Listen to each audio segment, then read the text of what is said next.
Hi, fire signs. Welcome to Higher Source Tarot for a special reading this month for this time of year when the veil between physical and non-physical becomes thin, it becomes transparent, and the messages will be clearer, more direct, and so it just seemed like an important reading to do to give you all guidance. I thank you all for all of your support. If you are new here, welcome to you.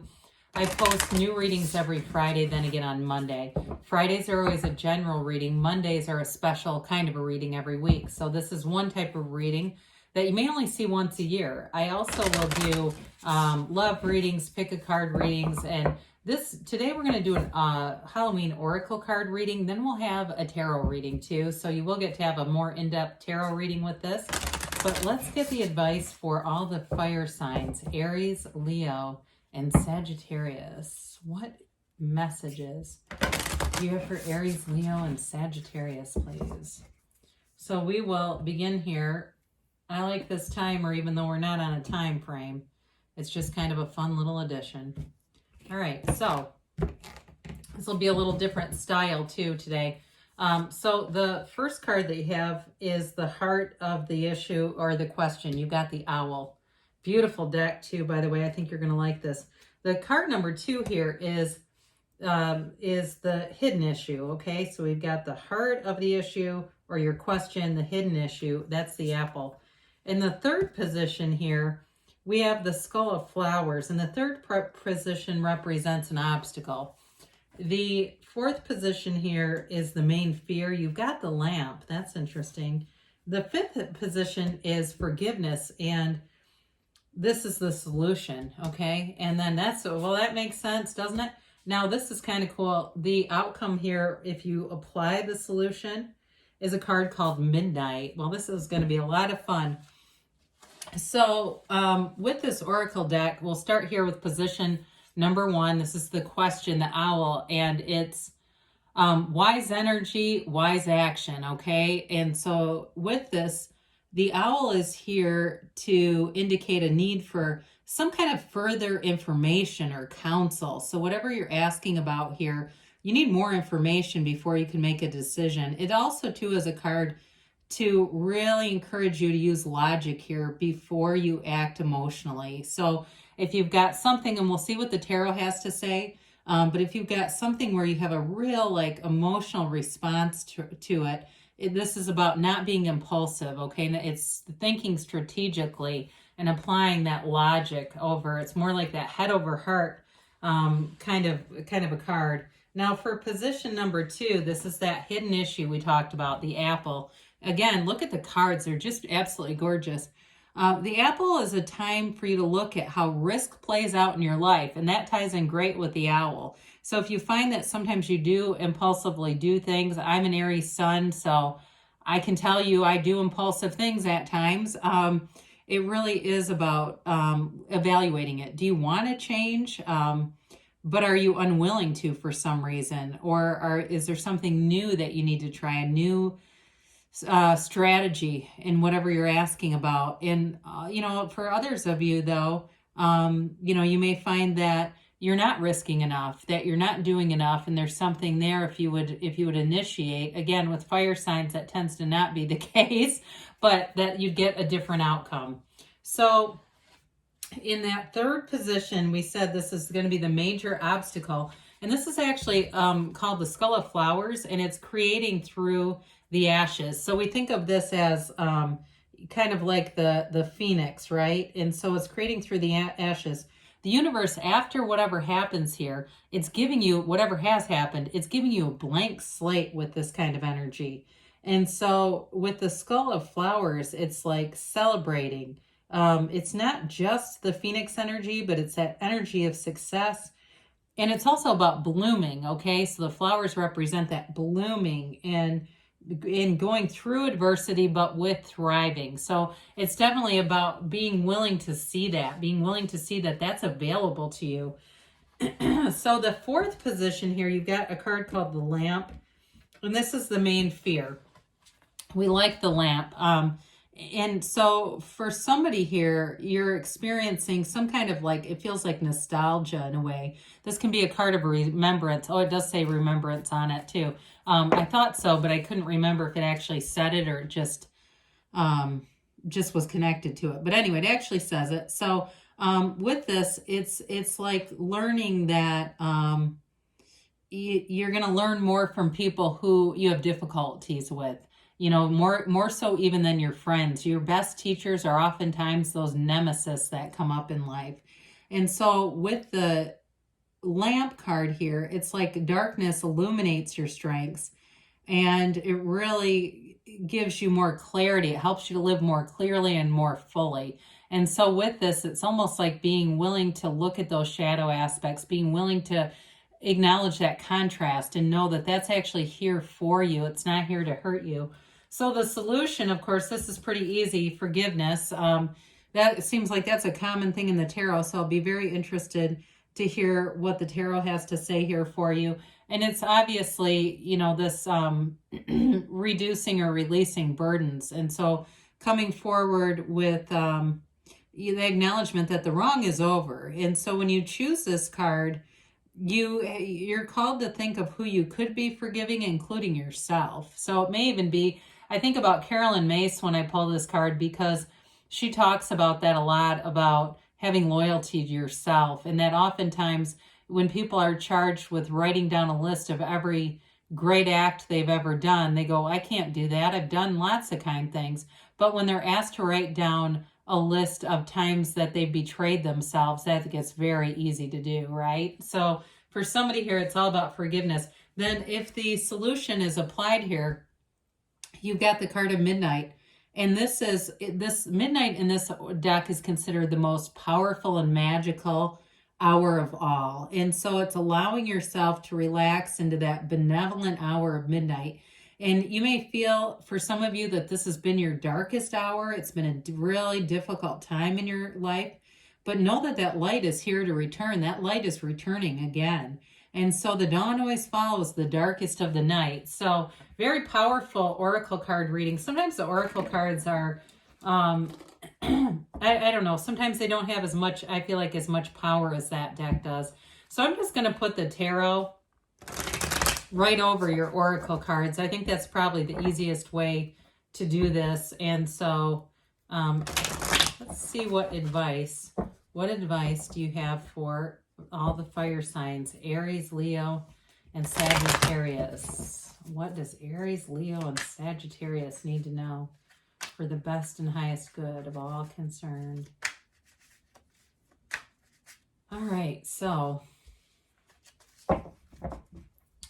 we will have our tarot reading here. And I think what we'll do is kind of like we do in the general readings. I think that's probably the best way to do this. So we've got here the Queen of Pentacles, the Four of Cups. I kind of like that right over the apple, right next to the apple.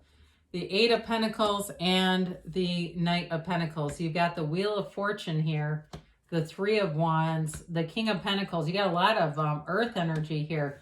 Definitely a lot of earth here. So stability, manifesting is coming. You're going to have some kind of turn of events. So if the darkness here is related to money, you're definitely improving in that front. But there's commitment and stability with the Pentacles. The Pentacles also, too, because you've got the King and Queen here. So, I mean, not only are the money aspects good, but these are considered the power couple of the tarot. So I definitely feel like if you are in a commitment or you've been through something, there's a stable commitment here. So if it's not with that same person, there's somebody else here that's going to offer you more.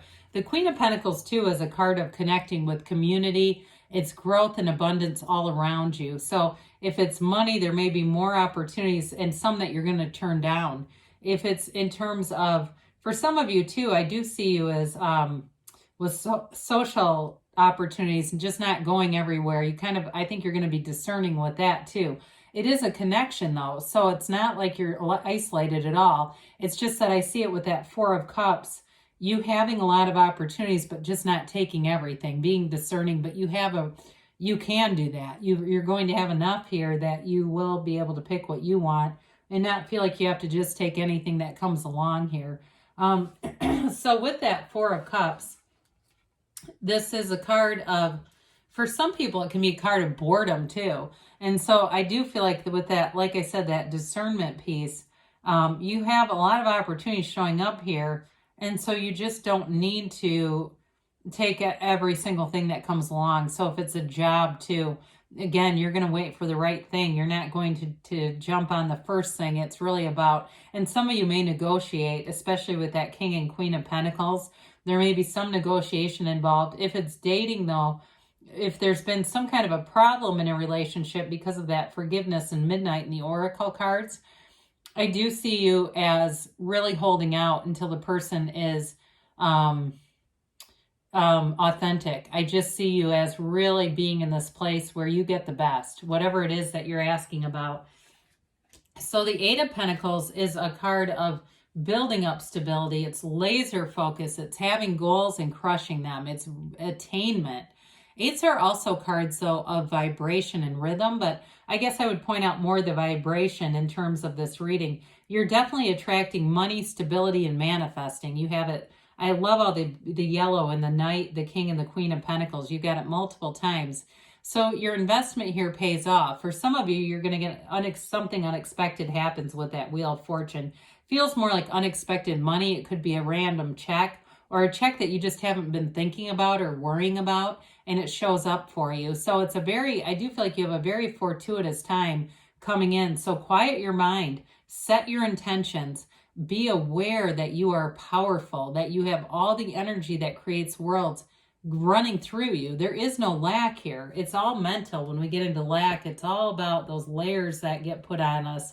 So the Knight of Pentacles brings in long-term stability. Again, there's a financial reward here, but there's also commitment.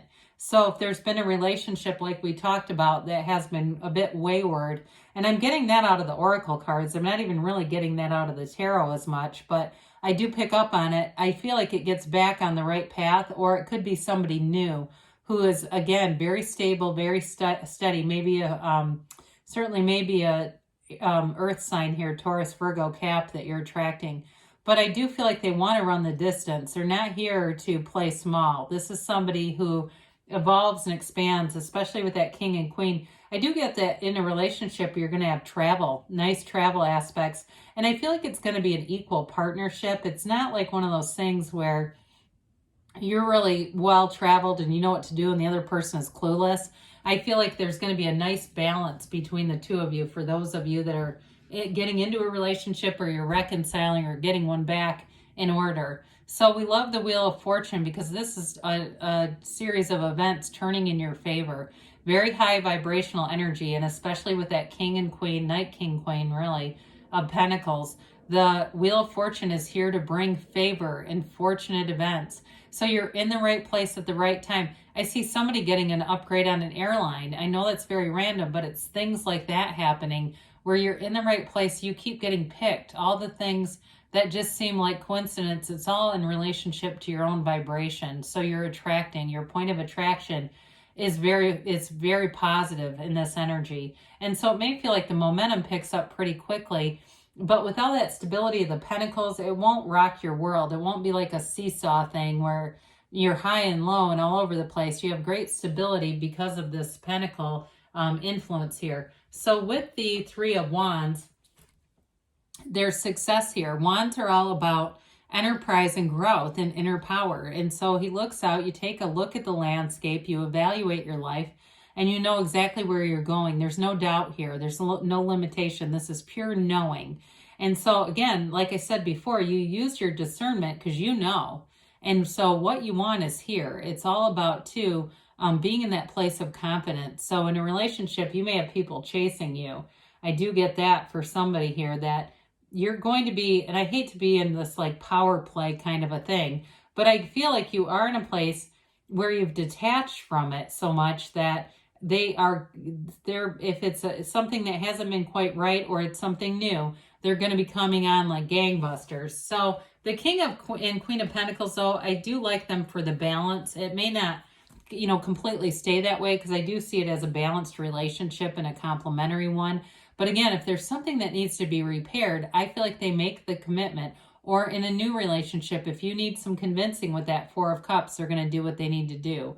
So in terms of money, again, though, this could be, for some of you, it's that mentor or that really good boss or somebody who is in a partnership with you, somebody as a coworker or partner who is very helpful. They work very well with you. For some, though, in terms of a relationship, it is a very stable partner because the King of Pentacles is stability in all areas of your life. So there's nothing really rocky here. Now, the Nine of Wands is kind of an interesting card here, and it may have to do with that forgiveness midnight combination from the oracles. That's what I feel. The Nine of Wands, I feel like it's about not beating yourself up, okay? Turn off the ass-kicking machine, fire signs. If you've had some things happen, it's life, right? You've learned from it because this is a card of growth and expansion. And so with that Nine of Wands, he wears that bandage because he's had a psychic wound. It would have been kind of cool. There's a card in this deck called the Vampire, and you can guess what that's about. That would have been kind of interesting to see here. But in any event, he wears that bandage because of that, but you've learned from it. So I feel like you're definitely moving forward here, fire signs. Positive things are on the way. There's definitely recovery, growth, and good fortune ahead, especially financially and in stability. So I love you, and I'll be back again soon.